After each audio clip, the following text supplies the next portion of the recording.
En este vídeo encontrarás una plantilla Excel de lo más completa que te ayudará a implementar una metodología para fijar tus objetivos que llevo 12 años desarrollando. No hace falta que tomes apuntes, la plantilla te guía paso a paso. Pero hay mucho más. En este vídeo también se incluye una masterclass avanzada sobre la fijación de objetivos en la que responderé preguntas como ¿cuáles son los 10 condicionamientos del ser humano que te alejan de tus objetivos? ¿Existe el libre albedrío o el destino está escrito? ¿Por qué pese a cumplir con todas las tareas que nos hemos propuesto hay objetivos que no podemos cumplir? Por cierto, solo el 10% de las personas que entren en este vídeo lo verán completo como reflejan las estadísticas de la plantilla del año pasado. ¿Serás tú del 10% que aprovechen todo el conocimiento que he aprendido en los últimos 12 años? Hola, ¿qué tal? ¿Cómo estáis? Para los que ya me conocéis, este año también habrá cambios en la plantilla. Para los nuevos, deciros que esto es una metodología y una plantilla para fijar objetivos que llevo ya 12 años desarrollando.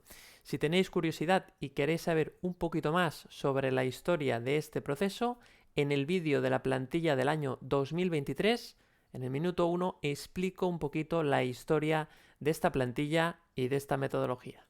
Antes que explicar cómo funciona la metodología y la plantilla para fijar objetivos, quiero exponer algunos conceptos que son básicos y clave para poder entender la metodología y usar la plantilla de forma adecuada. Entonces, en primer lugar, la plantilla está pensada para uso individual. Es decir, la idea es que pienses o plantees, establezcas tus objetivos o metas de forma individual. Para establecer metas grupales u objetivos grupales necesitaríamos seguramente otra metodología y otra plantilla. Así que céntrate en los tuyos. Lo primero de todo, ¿qué es un objetivo? Un objetivo es un conjunto de acciones, tareas a hacer o a ejecutar, que buscan o persiguen materializar una intención. Según esta metodología, yo entiendo que hay dos grandes tipos de objetivos. En primer lugar, tenemos a los proyectos y en segundo lugar, a los hábitos. Los proyectos siempre tienen fecha de inicio y final y son un conjunto de acciones, tareas y a veces también eventos o reuniones con el objetivo de materializar esa intención que es el objetivo, ¿no?, de ese proyecto. Voy a ponerte un ejemplo de proyecto. Publicar este vídeo que estás viendo ahora podría ser un proyecto. La fecha de inicio sería, en este caso, 19 de noviembre y la fecha final un mes después, el 19 de diciembre, en el cual ya publico este vídeo.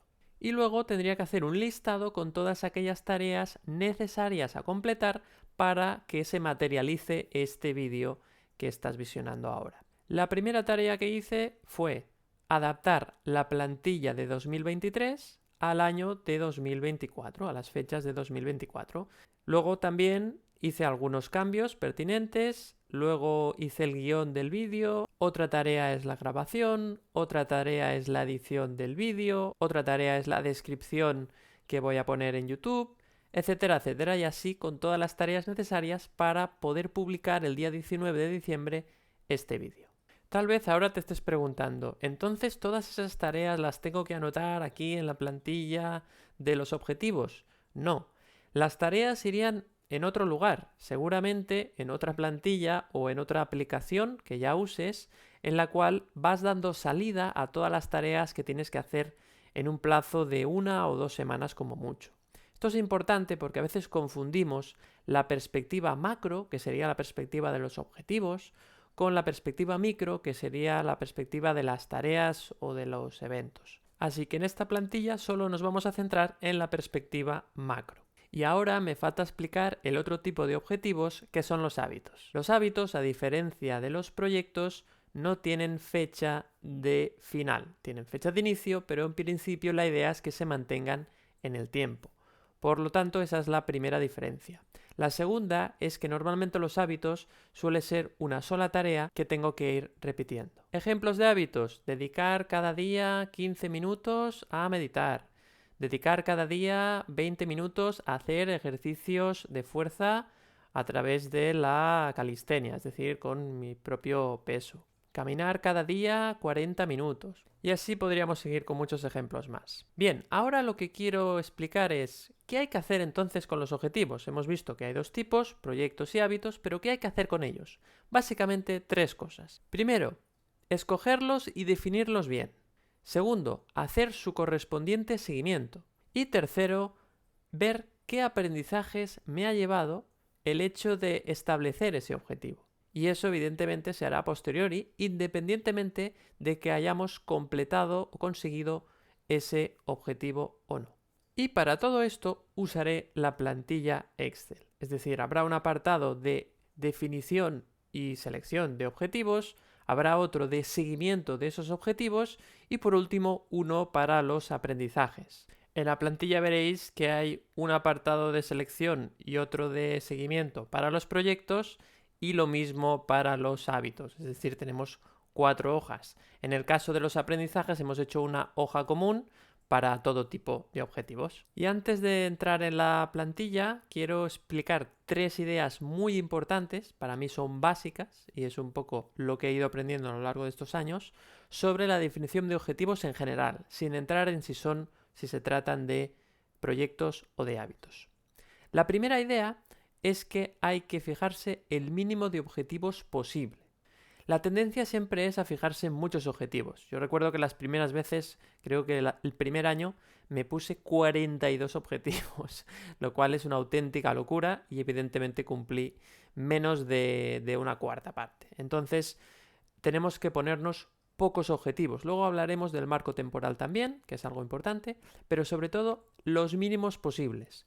Tenemos muchas distracciones y hoy en día más que nunca el tiempo es limitado y por lo tanto hay que poner un poco de cerco en esto, hay que acotar de alguna forma. Así que el mínimo de objetivos posibles. La plantilla ya lo tiene incluido, veréis que ya he puesto unas limitaciones que nos permiten o que nos limitan el que haya un exceso de objetivos establecidos. La segunda cuestión para mí básica para definir los objetivos es que todas las acciones que vas a hacer para materializar esa intención con la que has fijado el objetivo deben depender solo de ti. Es decir, todas esas tareas que vas a hacer para cumplir el objetivo deben depender de ti. Si hay tareas en ese objetivo que dependen de otras personas, el objetivo debe de definirse de otra forma. Así que esto es básico porque si no nos genera mucha frustración.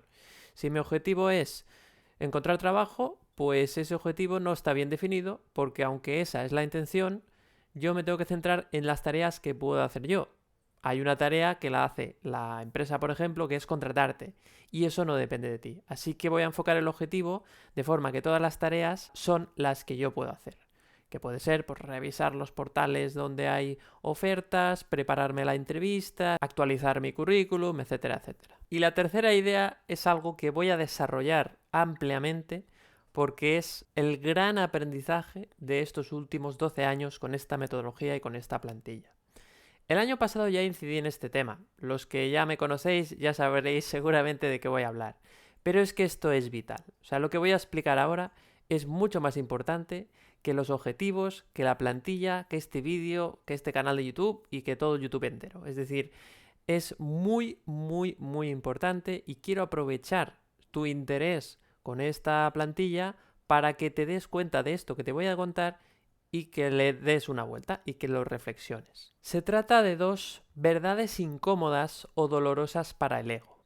La primera es que no siempre podemos completar las tareas que nos hemos propuesto para cumplir con ese objetivo, aunque todas esas tareas dependan de nosotros. Al final, no siempre podemos hacerlo. Y esto parece algo evidente, pero muchas veces damos por hecho que no, que lo vamos a poder hacer. Y ahí es donde viene la frustración. La pregunta es, ¿por qué no podemos completar con esas tareas que nos hemos propuesto si realmente solo dependen de nosotros? Muy sencillo. Porque estamos muy, muy condicionados. El ser humano tiene un montón de condicionamientos de los cuales muchas veces no somos conscientes y ahora, sin entrar en detalle en todos ellos porque necesitaríamos hacer un vídeo súper largo, voy a enumerar algunos de estos condicionamientos. En primer lugar, la genética. La genética te condiciona a la hora de cumplir con algunos objetivos, sobre todo los que tienen que ver con los objetivos físicos, ¿no? No, es que mi objetivo es poder saltar 1 metro de altura con los pies juntos. Bueno, pues eso depende muchísimo de tu genética. O sea, hay un límite. Entonces, por mucho que entrenes, tu genética te marca un límite en este caso. Luego tenemos las heridas de nacimiento. ¿Qué es esto exactamente? Todo el mundo tiene una herida de nacimiento, como una herida principal. Esta herida es inconsciente, no nos damos ni cuenta y según una disciplina de la que voy a hablar después, que se llama eneagrama, dice que hay 9 tipos de heridas de nacimiento. Por ejemplo, está la herida de que no está bien cometer errores, que es una herida que lo que hace es que construyes una vida para evitar eso y por lo tanto te acabas convirtiendo en una persona que tiene un comportamiento marcadamente perfeccionista y entonces eso hace que cuando te marcas el objetivo de dedicarle menos tiempo a las tareas para ser más productivo, pues al final no lo acabas consiguiendo porque claro, tienes esa herida y tienes un impulso que te lleva a ese perfeccionismo, con lo cual ahí siempre se produce la frustración porque te marcas el objetivo de no dedicarle tanto tiempo a las tareas, pero le acabas dedicando porque esa herida te condiciona de forma muy potente. Por cierto, herida que yo siento que tengo y por eso hice un par de vídeos hablando sobre el perfeccionismo y espero hacer alguno más en el futuro en este mismo canal de YouTube. Más heridas, ejemplos. Bueno, pues hay personas que la herida que tienen es que no está bien decir o explicar o expresar sus necesidades, ¿no? Entonces son personas que la tendencia es a cubrir las necesidades de los demás para que de alguna forma, sin tener lo que pedir, le cubran las suyas cuando lo necesite. Esto es inconsciente, nadie lo hace a propósito. Pero claro, esa persona tiene tendencia siempre a ayudar a los demás y le cuesta mucho priorizarse. Con lo cual, si su objetivo es priorizarse de una vez, le va a costar mucho porque tiene esa tendencia a siempre a cubrir primero las necesidades de los demás y dejarse para el final.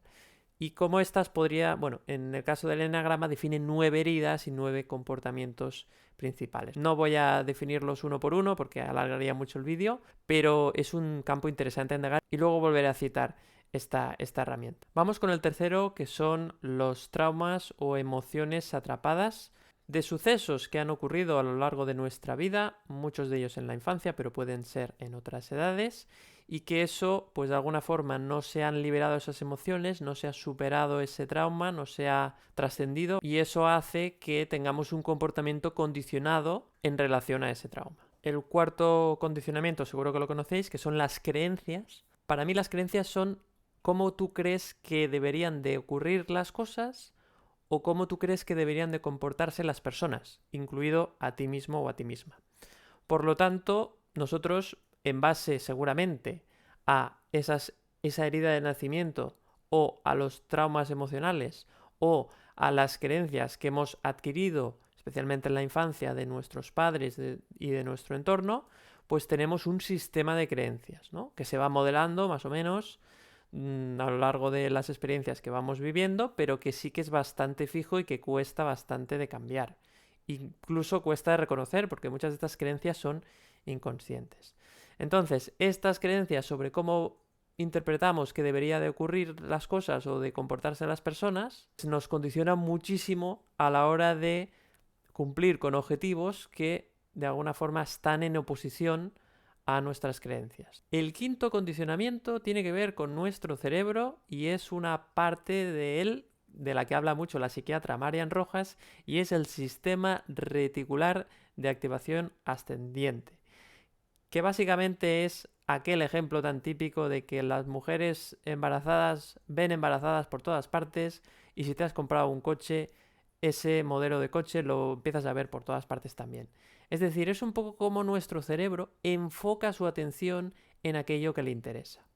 Esto es un condicionamiento, pero que lo podemos utilizar a favor, ¿no? Porque cuando nosotros definimos un objetivo, puede ser que nuestro cerebro esté más atento a aquellos recursos que nos pueden ayudar a conseguir el objetivo. Por lo tanto, es un condicionamiento que podemos usar a nuestro favor, pero de nuevo es un condicionamiento, ¿no? Y por eso también lo quería citar aquí. El sexto condicionamiento también tiene que ver con el funcionamiento del cerebro, y esto lo aprendí del investigador y neurocientífico David del Rosario, y consiste en que nuestro cerebro en base a la información que recibe, que va recibiendo, hace una serie de propuestas neuronales, ¿no? Así es como David nombra a estos pensamientos, ¿no? Que son propuestas neuronales que hace el cerebro en base a toda la información que has ido introduciendo o a los pensamientos, mejor dicho, a los que le has puesto atención.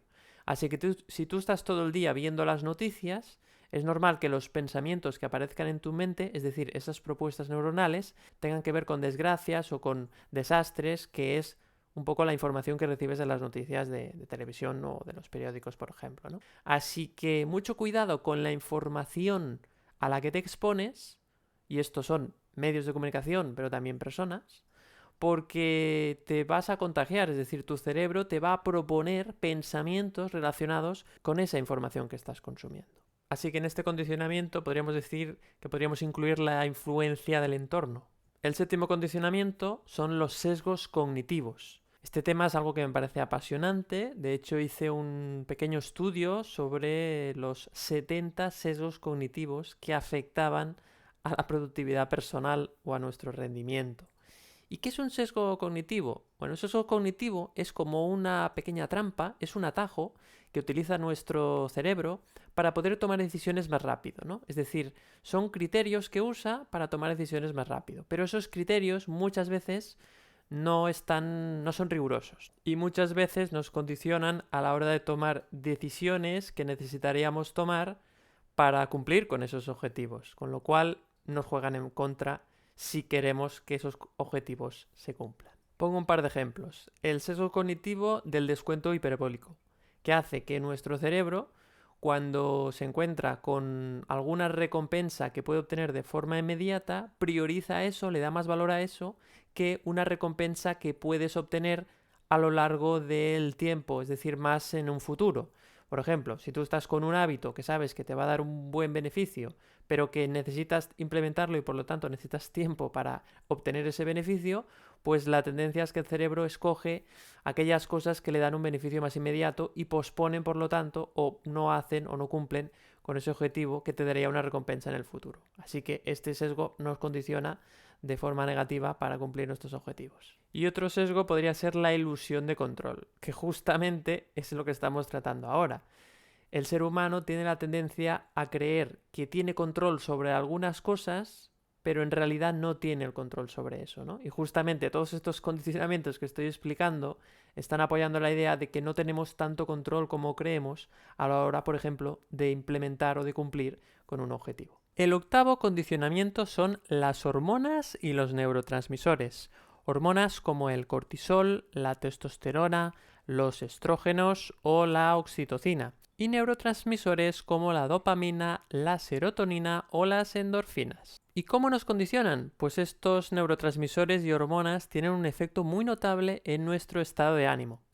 Muchas veces un proyecto o un hábito que estamos implementando parece que no avanza porque quizás el estado de ánimo al que nos inducen estas hormonas no es el más favorable para ello.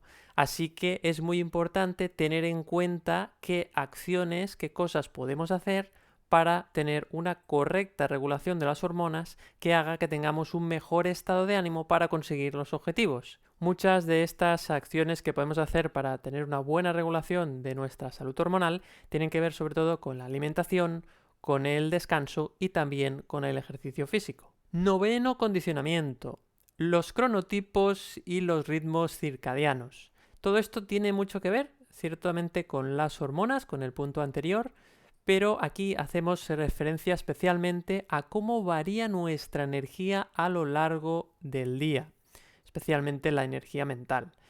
Tú sabes que hay personas que tienen más energía por la mañana, sería el cronotipo matutino, personas que tienen dos picos de alta energía, uno a media mañana y otro por la tarde, serían el cronotipo intermedio, y luego tienes a las personas de cronotipo vespertino, cuyos picos de energía mental alta lo tienen más bien por la tarde o incluso al principio de la noche. Así que cada persona tiene su propia naturaleza en este sentido a nivel de la variación de la energía mental, y esto es un factor determinante especialmente cuando estamos implementando un hábito, porque si te pones a implementar un hábito nuevo en momentos en los que tú tienes baja energía mental, será mucho más difícil que lo puedas conseguir. Así que es un condicionamiento muy muy importante a tener en cuenta. De hecho, el objetivo principal del cerebro es que sobrevivamos y para ello sabe que tiene que ser muy ahorrador en cuanto a la energía mental que tiene que consumir, que tiene que gastar. Así que cuando percibe que quieres implementar un hábito nuevo, sabe que va a consumir mucha energía en crear las conexiones neuronales para crear ese nuevo hábito, así que va a intentar generar excusas para no hacerlo, especialmente cuando siente que ya está fatigado, que ya tienes una baja energía mental por el momento del día que es y también quizás por el esfuerzo que has hecho a lo largo de la jornada. Así que el consejo práctico aquí sería implementa hábitos nuevos en momentos del día en los que tengas una energía mental alta o al menos media, pero nunca baja, porque si no, ese hábito está condenado al fracaso. Condicionamiento número 10. Las emociones. Todos sabemos del impacto que tienen las emociones en nuestro comportamiento. Y aquí seguramente una de las palabras que os estará llegando a la mente es inteligencia emocional o gestión de emociones. ¿Cómo podemos gestionar las emociones para que no nos impidan implementar o cumplir con nuestros objetivos? Bien, aquí hay un poco de confusión en este tema. Ya sabéis, muchos de vosotros, los que ya me conocéis, que el mundo de la inteligencia emocional me apasiona y de hecho imparto formación sobre estos temas. Y yo he visto que hay una tendencia a la regulación de la intensidad de las emociones, pero cada vez está ganando más fuerza otra manera de atenderlas, que no es tanto la regulación, sino la liberación de las emociones. Es decir, sentir las emociones para liberarlas. Y para esto pues hay distintas técnicas de liberación emocional, y aquí tendríamos desde las más simples como el dejar ir, ¿no? Que es una técnica que se explica en el libro del mismo nombre, Dejar ir, del psiquiatra Dr. David Hawkins, que después hablaré también de él en otro apartado que quiero comentar en este mismo vídeo. Y es simplemente atender la emoción y poner todo el foco, toda la atención en la parte física donde estás sintiendo esa emoción y no desviar la atención hasta que esa sensación se acaba desvaneciendo, porque se acaba transformando o bien en otra emoción o bien acabas sintiendo calma. Luego hay muchas otras técnicas quizás ya más pensadas para emociones atrapadas más profundas o que llevan muchos años ahí atrapadas, como podrían ser el EFT o tapping, también se conoce, o también la técnica de movimiento ocular que se llama EMDR. Otra técnica que se puede usar para la liberación emocional es la terapia neural. En realidad hay muchísimas técnicas y seguro que me he dejado muchas, así que nada, si se te ocurre alguna más, lo puedes dejar en los comentarios y así entre todos compartimos más información. En resumidas cuentas, el mundo de las emociones tiene un alto impacto en nuestros objetivos porque cuando sentimos no actuamos de forma racional, así que muchas veces vamos en contra de ese objetivo racional que teníamos y así nos boicoteamos muchas veces. Así que lo que tenemos que hacer es, en lugar de tapar las emociones, verlas, sentirlas y así luego podernos enfocar en el objetivo. Lo que no tiene mucho sentido es tapar esas emociones y sí o sí perseguir el objetivo, porque luego eso evidentemente nos va a llevar a problemas a veces de salud. He nombrado o citado 10 condicionamientos, seguramente que hay más. Si se te ocurre alguno más, pónmelo en los comentarios y así, como te decía antes, compartimos información entre toda la comunidad. Bien, ya has visto que son 10 condicionamientos. Seguramente, como te decía, hay más, pero esto ya te da una idea de por qué muchas veces, pese a que las tareas para cumplir un objetivo solo dependen de mí, muchas veces no las acabo haciendo. Y es que, claro, esos 10 condicionamientos, muchos de ellos relacionados entre sí, tienen mucho peso. Y por si todo esto fuera poco, nos falta una segunda verdad incómoda para nuestro ego, que es la siguiente. Hacer todas y cada una de las acciones que me he propuesto para cumplir un objetivo y por lo tanto conseguir la intención con la que estaba haciendo ese objetivo, no implica que ese objetivo se materialice, no implica que ese objetivo se cumpla, no implica que ese resultado lo acabe consiguiendo. En resumen, que es como que la vida tiene otros planes para nosotros. Ponemos mucho empeño en cumplir un objetivo y al final parece que la vida nos dice que no, que por ahí no es, pese a cumplir con todas las tareas y todo lo que nos dijeron que teníamos que hacer. O sea, ¿me estás diciendo que tengo un montón de condicionamientos que me pueden impedir cumplir con los objetivos, pero que incluso si supero todos esos condicionamientos, al final puede ser que la vida me ponga todas las trabas posibles y todos los problemas posibles de manera que al final no cumpla con el resultado esperado? Así es, exactamente. A veces pones todo el esfuerzo y no hay manera. Y es que no te toca. Hay una frase que me gusta mucho que dice: lo que viene, conviene. Y a veces no nos gusta, no lo entendemos, pero no nos queda otra que aceptarlo. Y tras toda esta explicación, cuando estaba escribiendo el guión me preguntaba: ¿será que todos esos condicionamientos que me impiden o dificultan conseguir los objetivos van encaminados a que me acabe alineando con la vida y que el mecanismo que usa la vida para que no haga cosas que no están predestinadas que tengo que hacer precisamente son esos condicionamientos? ¿Tendría sentido esto? En resumidas cuentas, ¿esos condicionamientos es el objeto que usa la vida para que me aleje de los objetivos que no me convienen? No lo sé. Te dejo que lo reflexiones. Y de nuevo, como el año pasado, volvemos al mismo debate de siempre. ¿Existe realmente el libre albedrío o realmente lo que existe es un plan que ya está definido, o sea, el determinismo? El año pasado expuse argumentos y lo dejé un poco abierto, y este año me voy a mojar. Y me voy a mojar porque he estado investigando, he visto mucha documentación, muchos vídeos, muchos textos sobre este tema, sobre la existencia o no del libre albedrío. Y he llegado a la conclusión de que el libre albedrío existe, pero depende. Es decir, que no todo el mundo tiene libre albedrío. Para esto tengo que explicar un par de conceptos y luego daré y especificaré el por qué este libre albedrío existe de forma parcial o no siempre o no para todo el mundo.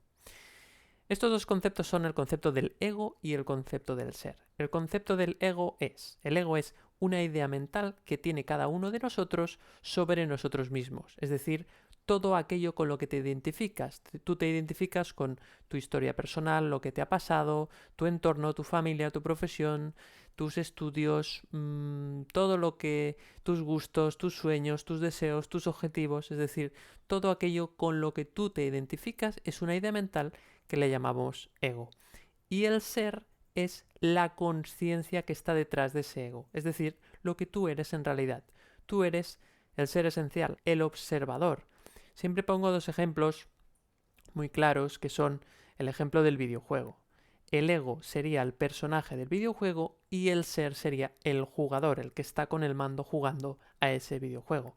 En el caso del teatro, el personaje de la obra de teatro sería el ego y el actor sería el ser. Son dos ejemplos para que quede más claro qué es el ser y qué es el ego. Bien, pues llegados a este punto ya puedo explicar el concepto del nivel de conciencia. El nivel de conciencia es lo mucho o poco que tú estás identificado con el ego. Una persona que se identifica mucho con el ego es una persona que tiene un nivel bajo de conciencia. Y una persona que está más identificada con el ser tiene un nivel de conciencia mayor. Y aquí viene la respuesta definitiva.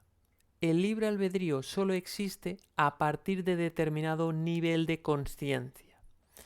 Eso significa que las personas que tienen un bajo nivel de conciencia están tan condicionadas, o esos condicionamientos son tan fuertes, que realmente no tienen capacidad de elegir.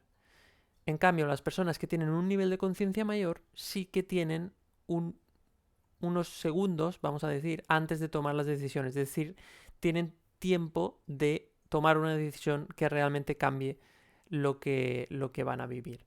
Así que el libre albedrío es muy pequeñito y solo a partir de determinados niveles de conciencia. ¿Cómo se puede medir el nivel de conciencia?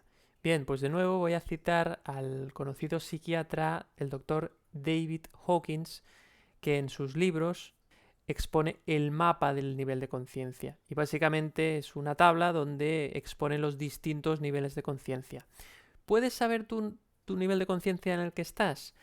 Sí, en el mismo libro también explica cómo saberlo, no voy a entrar en detalle en este tema, pero en realidad pues lo que no está claro es a partir de qué nivel, o yo no he encontrado esa información, a partir de qué nivel tú tienes libre albedrío, pero lo que viene a decir es que la gran mayoría de personas en este mundo tienen un nivel de conciencia por debajo de 200, que se considera un nivel bajo, y por lo tanto puedo llegar a la conclusión aproximada de que la gran mayoría de personas su capacidad o su capacidad de elección o su libre albedrío es más bien bajo.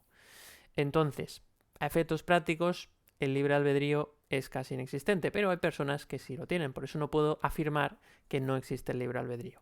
Y si esto es así, ¿tiene sentido fijarse objetivos? ¿O quizás lo único que tiene sentido es que todos los objetivos persigan subir el nivel de conciencia para por fin tener libre albedrío y fijar otros objetivos? He llegado a la conclusión que todo tiene sentido, tanto fijarte objetivos como si no, tanto si los cumples como si no. Lo más importante son las experiencias, y a través de fijarte un objetivo, aunque no lo cumplas, estás viviendo un proceso y una experiencia que puede ayudarte a subir tu nivel de conciencia muchas veces.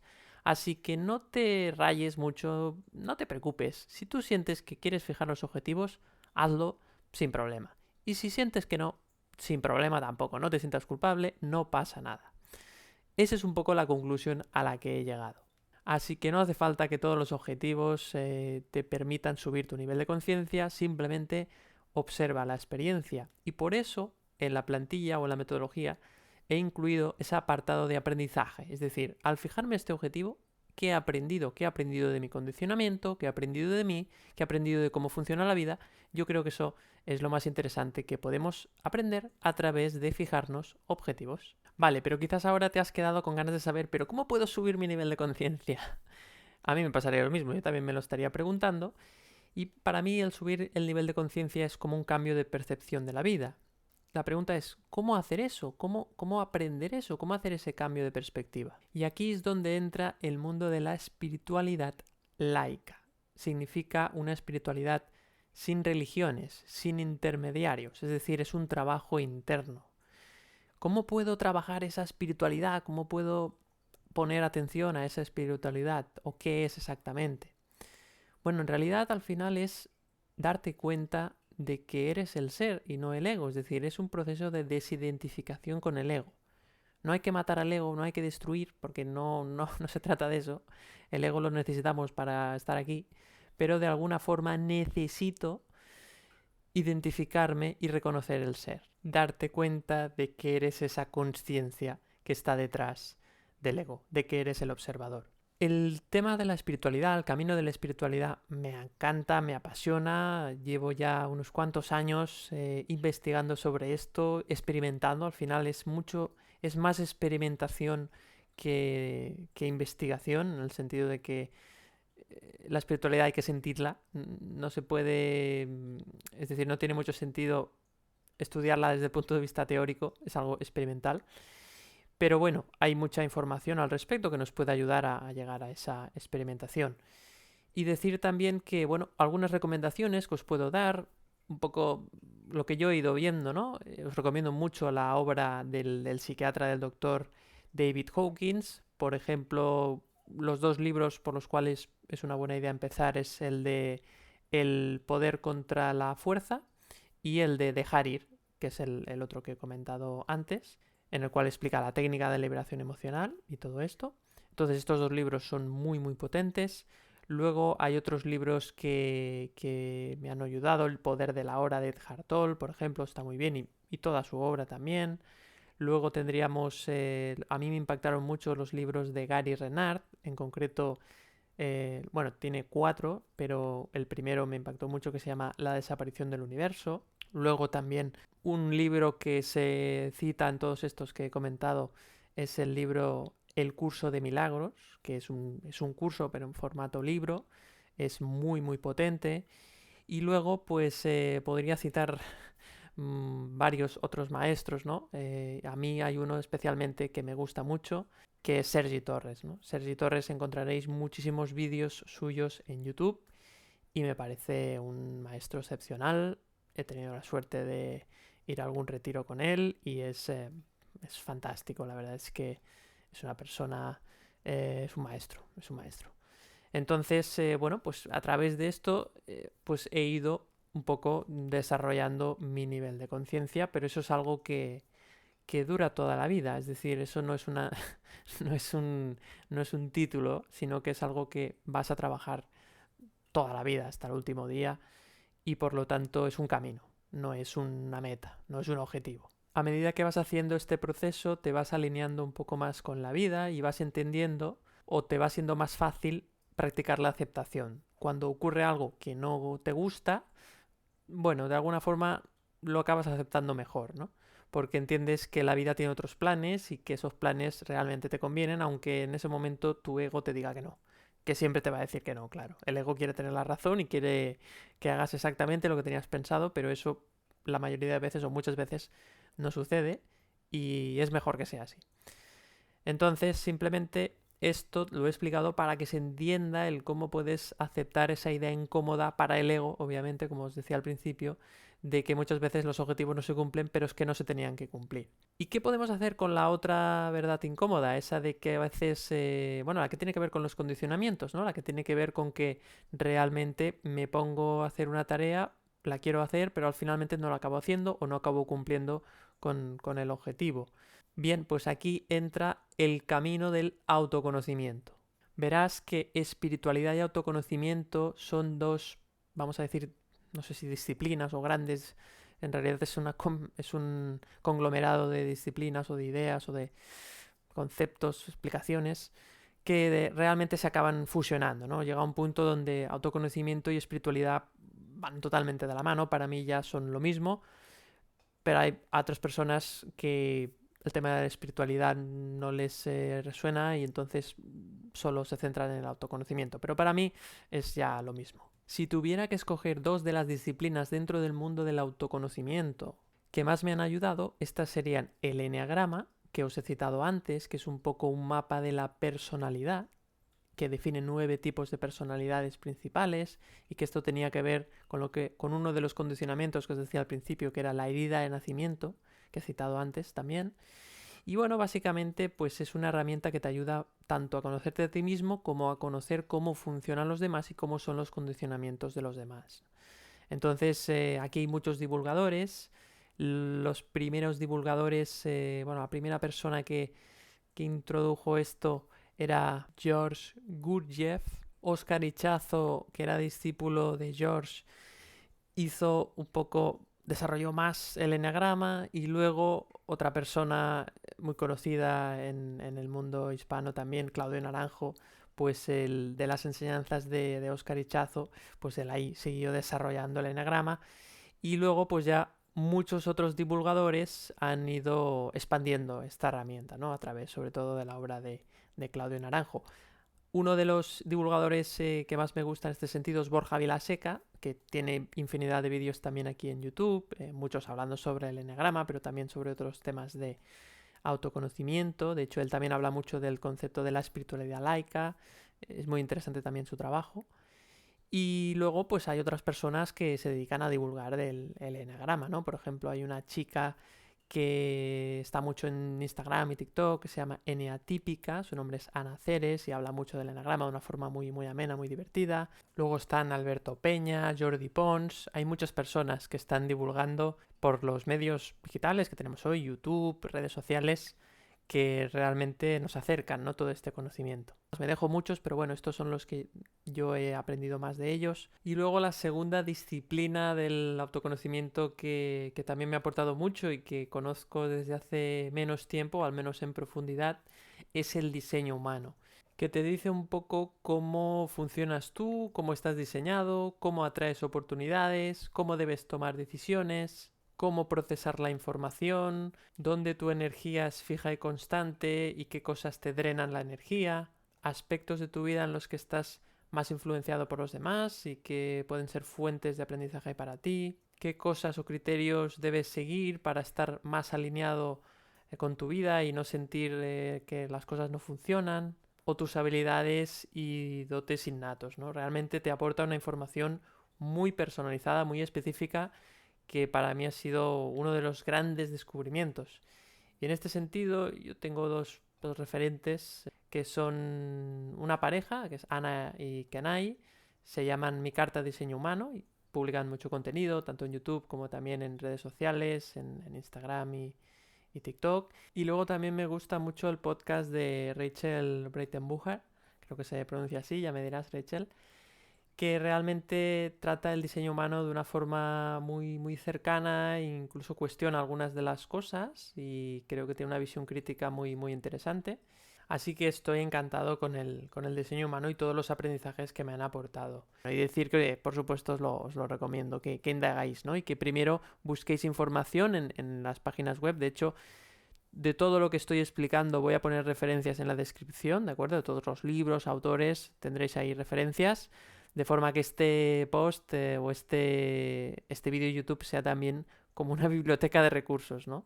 En resumen, aprende cómo funciona la vida a través de la espiritualidad laica y aprende cómo funcionas tú a través del autoconocimiento, por ejemplo, a través del eneagrama y a través del diseño humano. A partir de aquí, la fijación de objetivos, que es el tema de este vídeo, será muy distinta, ¿no? Porque podrás entender mejor tus condicionamientos y podrás aceptar mejor cuando la vida parece que se opone a ese objetivo que tú te habías fijado.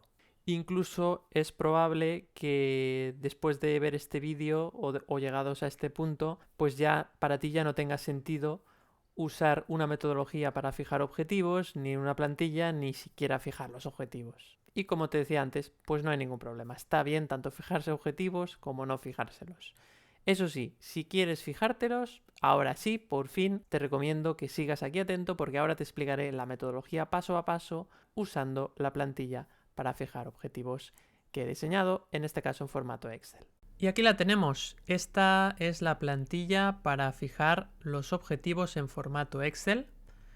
Como veis, son 6 hojas y en esta primera hoja de la portada tenéis el enlace de este mismo vídeo que estáis viendo y también tenéis mi correo electrónico por si tenéis alguna duda, alguna cosa que queráis comentar, alguna sugerencia, podéis escribirme en este mismo correo.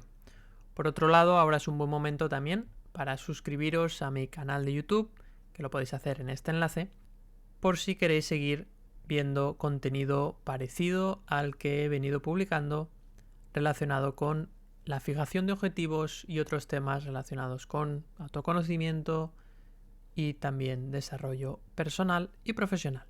Si recordáis, al principio del vídeo hablábamos de que había dos tipos de objetivos, por un lado los proyectos y por el otro lado los hábitos. La diferencia es que los proyectos tienen fecha de inicio y final, los hábitos solo tienen fecha de inicio, ya que la idea es que se mantengan en el tiempo. Y luego en los proyectos teníamos muchas tareas y algunos eventos para que se completen y en cambio los hábitos normalmente suelen consistir en una sola tarea que se repite en el tiempo. Bien, pues ahora llega el momento de definir ya los objetivos y a veces puede pasar que no tengamos muy claro por dónde ir, qué podemos fijarnos y en ese caso nos podemos ayudar de algunas herramientas como puede ser la rueda de la vida.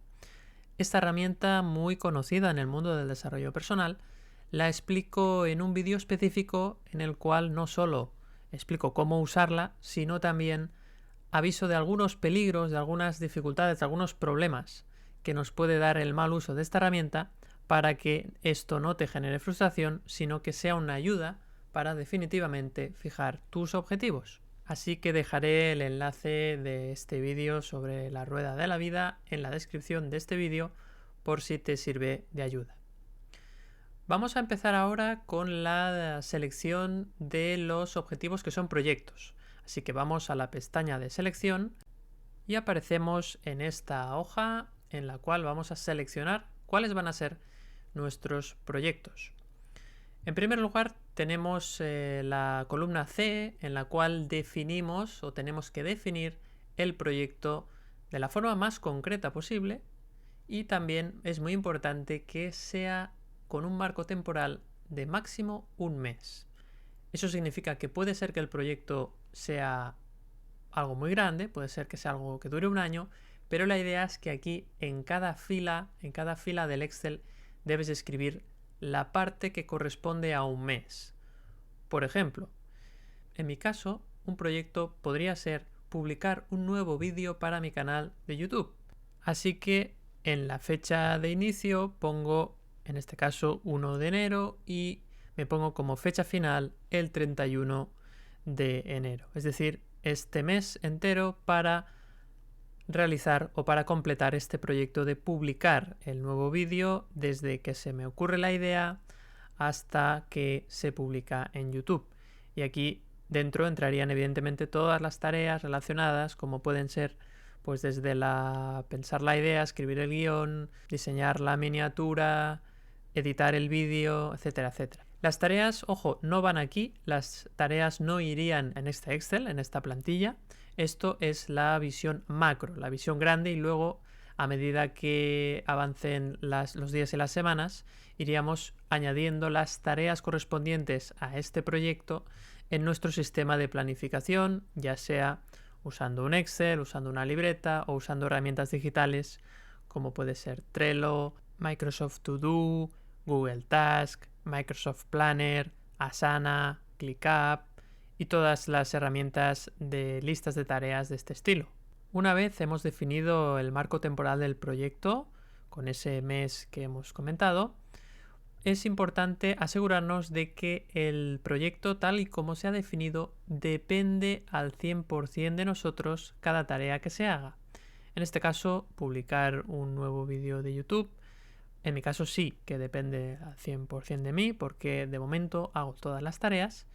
Y si vamos a ver otros ejemplos, fijaros que en el caso de iniciar un proceso de mudanza, en este caso fijaros que el iniciar el proceso, eso sí que depende de mí, porque aquí las tareas podrían ser buscar en los portales de internet o en las apps un nuevo hogar, y aquí entraríamos con todas las tareas relacionadas con el proceso de empaquetar todas mis cosas, buscar una compañía o una empresa que haga mudanzas, etcétera, etcétera. Es decir, aquí entrarían todas aquellas tareas que yo puedo hacer. Evidentemente, encontrar el nuevo piso o la nueva casa, eso ya no depende de mí, porque tiene que haber esa oportunidad y luego tienen que escogerme a mí, en el caso de que sea tanto alquiler como en venta, pues que yo sea o bien el inquilino o bien el comprador de esa vivienda, y eso ya depende de muchos otros factores. Así que cuando yo defino el proyecto iniciar un proceso de mudanza, me refiero a todas las tareas para iniciar este proceso de cambio de hogar. En el caso de impartir una conferencia sobre perfeccionismo, pues lo mismo. En este caso yo también hago todas las tareas para llevar esta conferencia a cabo. Y luego, finalmente, tenemos la columna B, en la cual defino el estado del proyecto. Y aquí hay 4 estados. En primer lugar, activo. En segundo lugar, en espera. Y luego, si está conseguido o si no está conseguido. Eso ya una vez se haya terminado el plazo fijado inicialmente para ejecutar ese proyecto. Es importante también, y esto también no deja de ser un límite, que hagamos un proyecto a la vez, al menos al principio. Evidentemente la mente se va y quiere hacer 4, 5, 10 proyectos a la vez, pero yo os diría que para empezar con esta herramienta y con esta metodología, empecéis de forma que en cada mes os fijéis un solo proyecto. Luego ya vendrá tiempo de ampliar y de hacerlo de esta forma con más proyectos, pero creo que es importante empezar poco a poco para ir consolidando esta forma de funcionar, esta forma de fijarnos los objetivos, y ya veréis que después os será mucho más fácil. Fantástico, pues ya podemos ir entonces a hacer el seguimiento de estos proyectos. En este caso vamos a hacer el seguimiento del único proyecto que tenemos activo, que es el de publicar un nuevo vídeo para mi canal de YouTube. Así que nos vamos a la pestañita de seguimiento de proyectos, hacemos clic y salimos en la hoja del seguimiento. Vamos a hacerlo un poquito más grande y lo que tenemos que copiar en la columna A es la propia definición del proyecto que ya teníamos en la hoja anterior, con la misma fecha que ya teníamos fijada. De hecho, esto es copiar-pegar realmente las columnas A, B y C. Y luego sí que tenemos unas columnas nuevas que nos ayudarán a acabar de definir el proyecto y nos facilitarán hacer el seguimiento correspondiente. Las columnas D y E tenemos que responder a la pregunta ¿cómo vas a medir tu avance?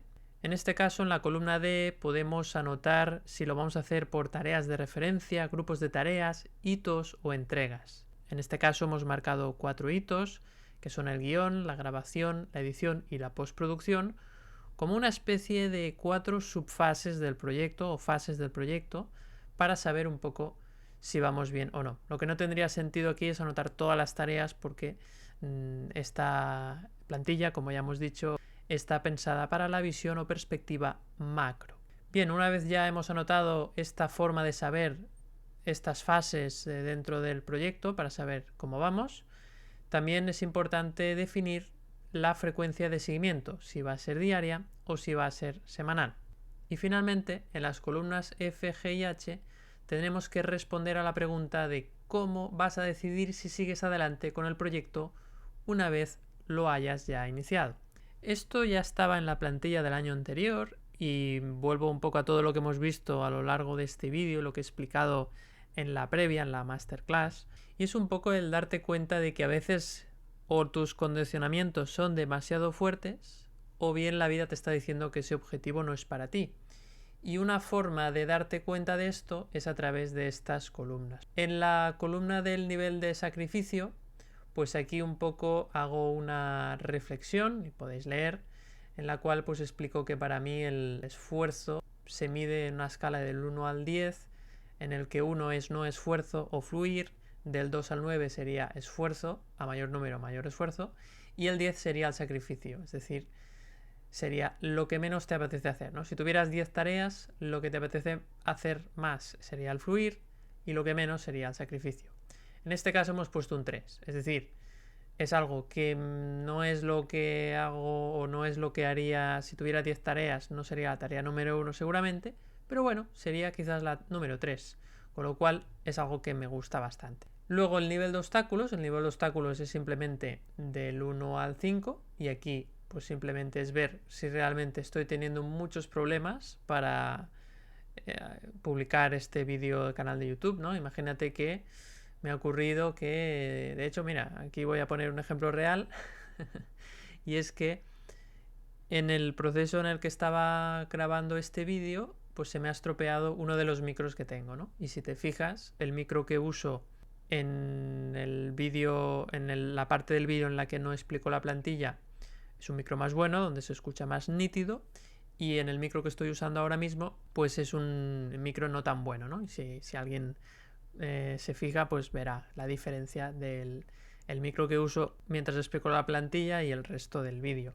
Entonces eso ha sido un obstáculo. Por lo tanto, pues bueno, ahí le pondríamos nivel 2, ¿no? Si hubiese tenido 2 o 3 obstáculos más, pues entonces ya igual es que no tengo que hacer este vídeo, ¿no?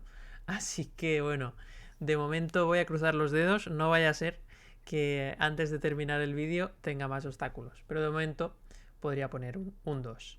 El 5 sería que hay muchos obstáculos y eso ya me da pistas de que quizás no debo seguir con este proyecto, con este objetivo. Por último tenemos la columna H, que es un poco el valorar, ¿no? En función del nivel de esfuerzo y de los obstáculos que están ocurriendo, pues si debo seguir o no con el proyecto.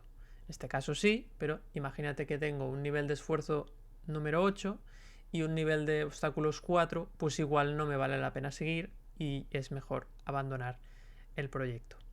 Este último apartado, en el que decides si sigues adelante o no con el proyecto, tiene sentido evaluarlo a las 2 o 3 semanas después de empezar. Y ahora, para terminar esta hoja, simplemente tenemos que hacer el seguimiento. Es decir, una vez nosotros ya hemos definido el proyecto con las fechas de inicio y final, el cómo medir el avance, nos vamos a las columnas a partir de la columna R, en la cual tengo las distintas semanas y días del año. Entonces, como hemos dicho semanal, lo tenemos en este formato. Y lo que podemos jugar es con este símbolo menos. Cuando hago clic aquí, lo que se hará es que se plegarán las columnas, que están en este caso a la izquierda. Así que hago clic y se plegan las columnas de forma que lo único que me queda visible es el nombre del proyecto, que es lo único que necesito ahora mismo para ver el seguimiento. Si hago clic otra vez en el símbolo más, se desplegan y veo lo que hay dentro, ¿no? Esto simplemente es para que sea más ágil hacer el seguimiento a nivel visual. Entonces aquí teníamos 4 hitos que correspondían a cada semana. La primera semana debe estar hecho el guión, la segunda la grabación, la tercera la edición y la cuarta la postproducción. Así que para hacer el seguimiento simplemente usaré las semanas y escribiré una letra V si realmente en esa semana, al terminar esa semana, se ha hecho el hito, en este caso del guión, en la semana 1. En la semana 2 si se ha hecho la grabación, en la 3 si se ha hecho ya la edición y en la 4 la postproducción. Así que si está bien, pues iré poniendo Vs. Si ha habido algún problema o parece que se ha retrasado un poquito, puedo poner una O y se me coloreará automáticamente en amarillo. Y si veo que no ha podido ser, escribiré una X y saldrá en rojo. Y eso significa que tengo que apretar un poco más esa semana siguiente para poder hacer los 2 hitos, en este caso la edición y la postproducción, para finalmente terminar. Así que de esta forma tan visual puedo hacer el seguimiento de todos los proyectos durante todo el año. Esto está pensado con las semanas del año en el año 2024, obviamente, pero si quisiéramos hacer el seguimiento de algún proyecto en el que el seguimiento fuese diario, lo que tendríamos que hacer es clic o bien aquí en el botón 2 donde pone 2 o bien clic encima de la semana que queremos que se despliegue. Es decir, si hacemos clic aquí en el 2 se van a desplegar todas las semanas y entonces nos aparecen ahí dentro los días de esa semana de lunes a domingo. Entonces, en el caso de que tuviéramos un objetivo, en este caso un proyecto, que queremos hacer un seguimiento diario de cómo va, pues lo que podríamos hacer es ir poniendo la V, la X o la O en cada día en cuestión. ¿De acuerdo? Esa sería una forma de hacerlo.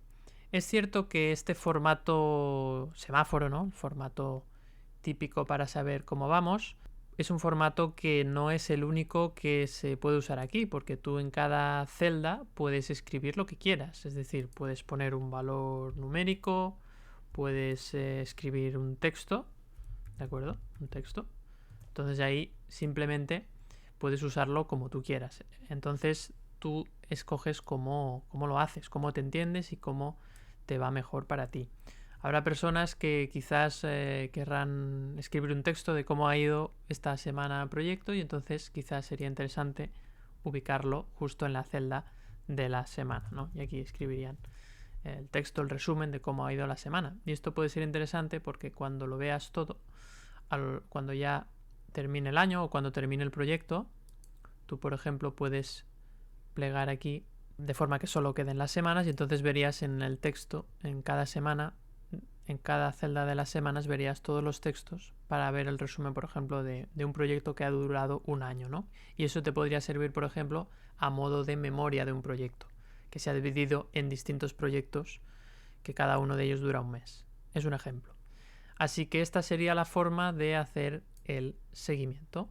Y al cabo de esas 2 o 3 semanas, pues lo que podrías hacer es irte a esas columnas F, G y H para decidir si sigues adelante o no con el proyecto, que es lo que hemos explicado antes. Pues ahora sí, ya está explicado todo lo referente a la selección y al seguimiento de los proyectos y ahora tendríamos que hacer lo mismo para los hábitos. Así que nos vamos a la pestañita de la selección de los hábitos. Ya estamos aquí en la hoja para seleccionar los objetivos que serán hábitos y la primera columna que tenemos que rellenar es la columna C, en la cual debemos escribir el hábito especificando la frecuencia y duración o número de unidades. Vamos a usar 3 ejemplos, en este caso meditar cada día 15 minutos, hacer ejercicios de fuerza, calistenia en este caso, durante 20 minutos cada día y caminar 40 minutos al día. Fijaros que estos hábitos son seguramente muy grandes si tú no los has practicado antes o no tienes cierta experiencia en ellos, ¿no? Si tú no has meditado nunca, 15 minutos al día puede ser mucho. Lo mismo con la calistenia, lo mismo con el caminar. Si no sueles caminar mucho, 40 minutos te puede parecer demasiado. Bueno, pues esto es el hábito. El hábito es un poco lo que tú quieres conseguir, el objetivo, pero debes empezar en algo más pequeño. Fíjate que en este caso tenemos el micro hábito, que es la columna D, y aquí, como digo, tiene que parecer hasta ridículo. Si quieres empezar a meditar, empieza con 1 minuto al día.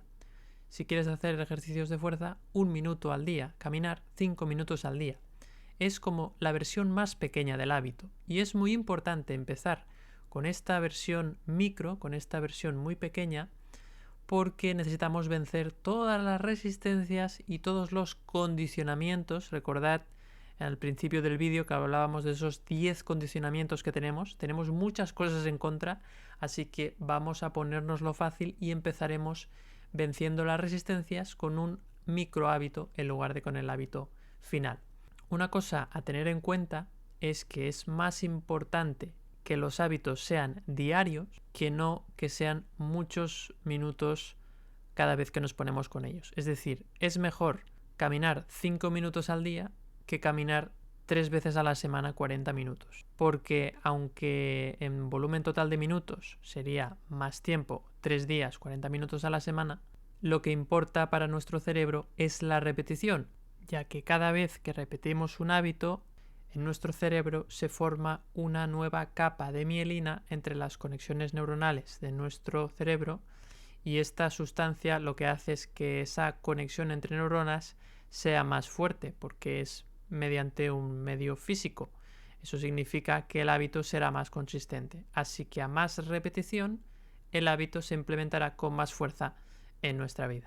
Así que 5 minutos diarios y esa sensación de conseguirlo nos va a dar el chute de energía y de motivación necesario para seguir con este hábito. Así que los hábitos intentad que sean diarios y, importante, empezar con el micro hábito. A nivel de duración, en la columna E y F pongo que mínimo 3 meses y ese es el tiempo que te deberías de dar para probar ese hábito, ¿no? Y ver si realmente se ha implementado o no. Creo que cuando un hábito tú lo llevas haciendo cada día durante 3 meses, te puedes dar por satisfecho y por implementado. A nivel científico, uno de los últimos estudios habla de que para implementar un hábito necesitas entre 2 meses y un poquito más de 8, entre 60 días y 250 días. Y eso es mucho tiempo, en realidad, y el intervalo es muy grande, ¿no? De hecho, ese intervalo depende del número de hábitos que te fijas a la vez.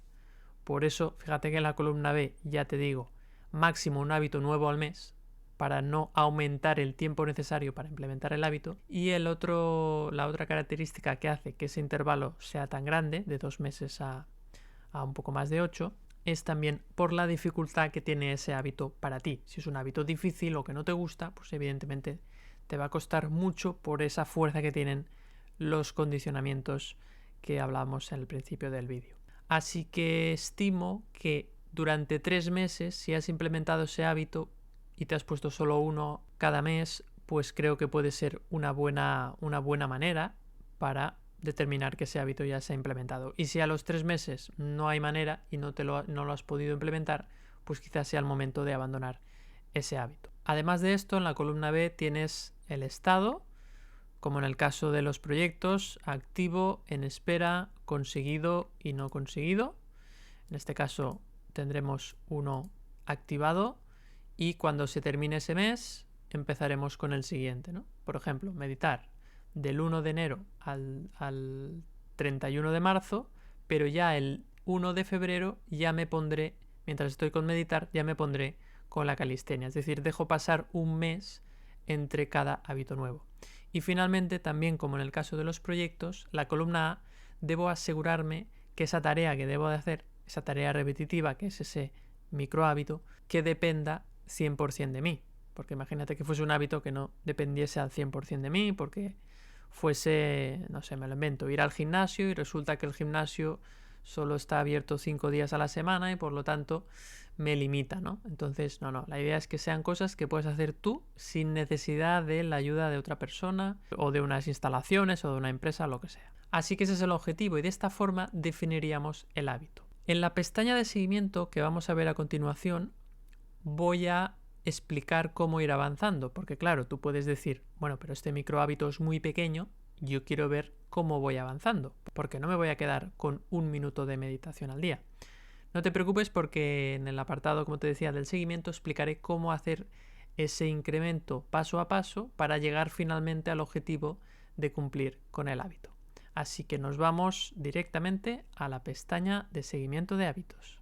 Y al igual que hemos hecho antes con el seguimiento de proyectos, vamos a hacer lo propio con los hábitos. En la columna A, en la columna B, la columna C y la columna D tenemos la misma información que hemos visto en la pestaña anterior.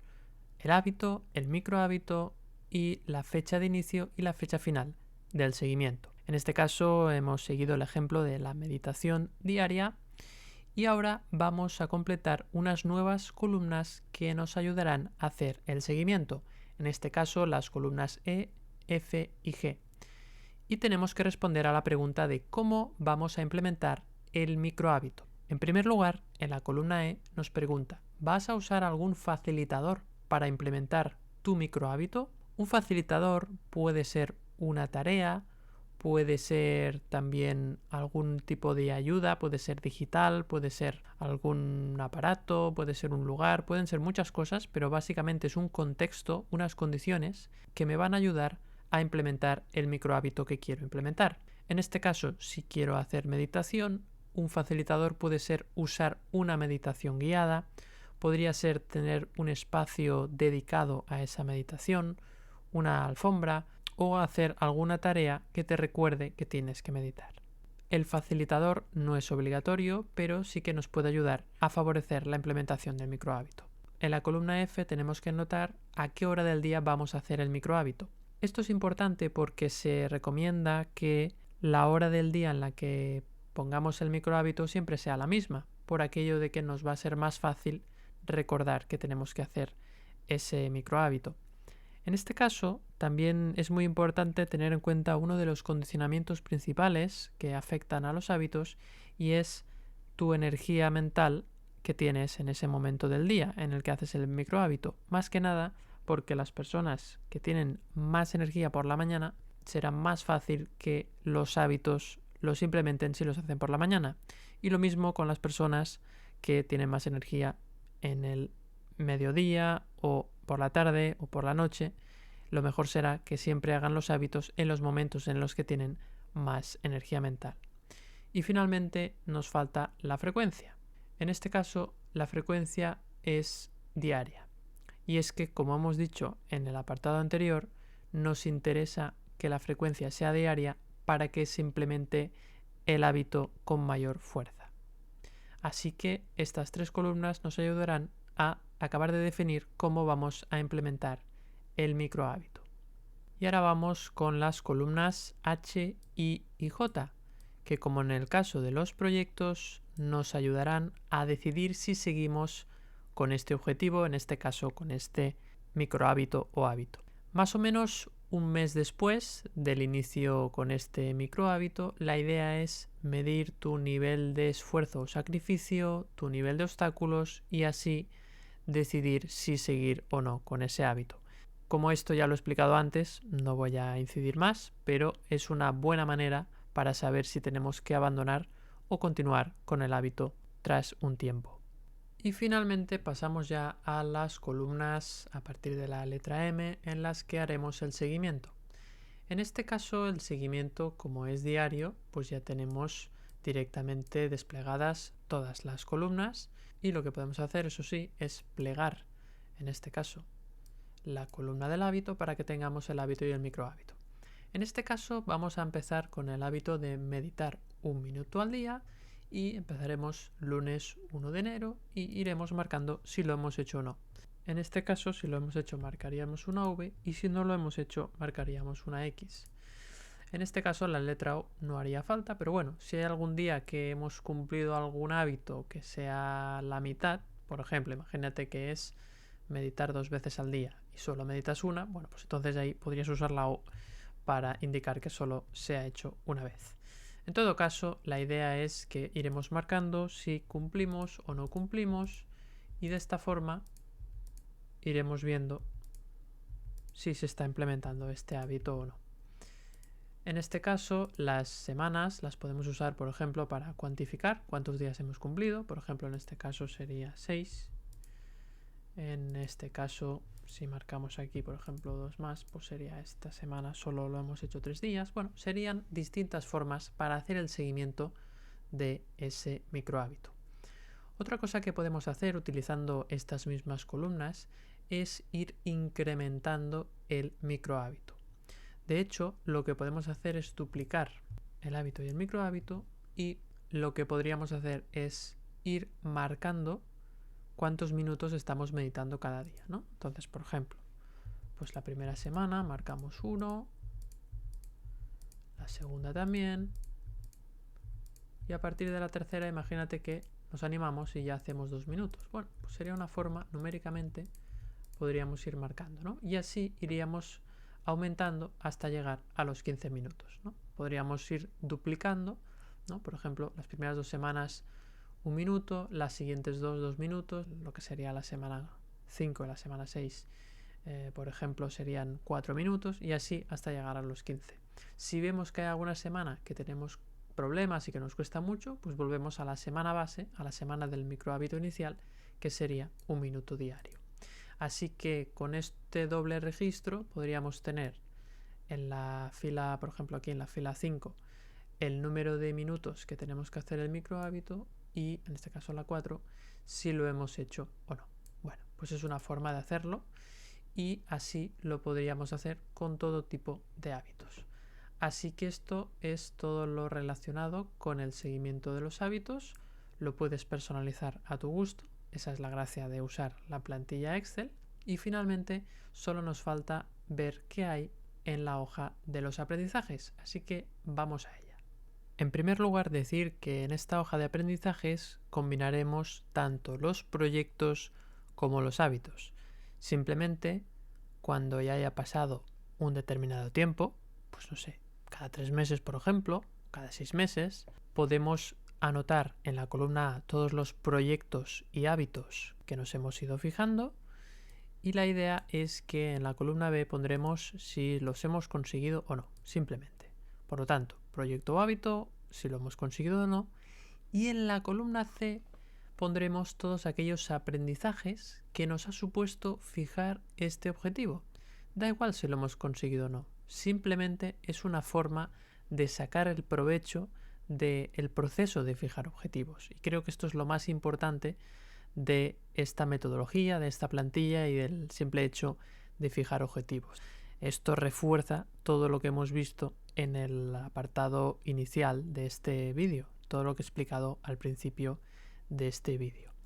Por ejemplo, en el caso de publicar un nuevo vídeo para mi canal de YouTube, pues lo he conseguido, y el aprendizaje es que cuando escojo un tema que me apasiona de verdad, el proceso creativo es mucho más rápido que cuando lo hago por obligación.